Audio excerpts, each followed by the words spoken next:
ಅರಣ್ಯ ಸಿಬ್ಬಂದಿಯಿಂದ ಗುಂಡಿಕ್ಕಿ ಮೂವರ ಎನ್ಕೌಂಟರ್ ಕೇಸ್ಗೆ ಸಂಬಂಧಪಟ್ಟ ಹಾಗೆ ನ್ಯಾಯಾಂಗ ತನಿಖೆಗೆ ಆಗ್ರಹಿಸಿದ್ದಾರೆ ವಿಪಕ್ಷ ನಾಯಕ ಆರ್ ಅಶೋಕ್.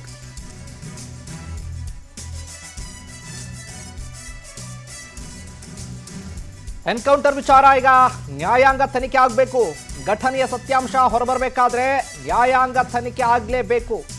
ಘಟನೆಯ ಬಗ್ಗೆ ಕಾಂಗ್ರೆಸ್ ಸರ್ಕಾರ ಉತ್ತರ ತಾಳೆ ಆಗ್ತಾ ಇಲ್ಲ. ಅರಣ್ಯ ಇಲಾಖೆ ಒಂದು ರೀತಿಯಲ್ಲಿ ಉತ್ತರ ಕೊಡ್ತಾ ಇದೆ. ಸ್ಥಳೀಯ ಜನಪ್ರತಿನಿಧಿಗಳ ಹೇಳಿಕೆ ಮತ್ತೊಂದು ಕತೆ ಹೇಳ್ತಾ ಇದೆ. ಉಸ್ತುವಾರಿ ಸಚಿವರ ಉತ್ತರದಲ್ಲೂ ಅನುಮಾನಕ್ಕೆ ಉತ್ತರ ಸಿಗ್ತಾ ಇಲ್ಲ. ಸರ್ಕಾರವನ್ನ ಸತ್ಯವನ್ನ ಸ್ಪಷ್ಟಪಡಿಸಬೇಕಾಗುತ್ತೆ. ಅಧಿಕಾರಿಗಳ ಹೇಳಿಕೆಯಲ್ಲಿ ವೈರುಧ್ಯ ಇದೆ. ಅತ್ಯಂತ ಗಂಭೀರ ಸಂಗತಿ ಇದು. ಅಧಿಕಾರ ದುರುಪಯೋಗ ಆಗಿದೆಯಾ? ನಿಯಮ ಉಲ್ಲಂಘನೆ ಆಗಿದೆಯಾ? ಗುಂಡಿನ ದಾಳಿ ಅನಿವಾರ್ಯ ಆಗಿತ್ತಾ? ಅಶೋಕ್ ಟ್ವೀಟ್ ಮೂಲಕ ಸರ್ಕಾರಕ್ಕೆ ಎಚ್ಚರಿಕೆಯನ್ನು ಕೊಟ್ಟಿದ್ದಾರೆ.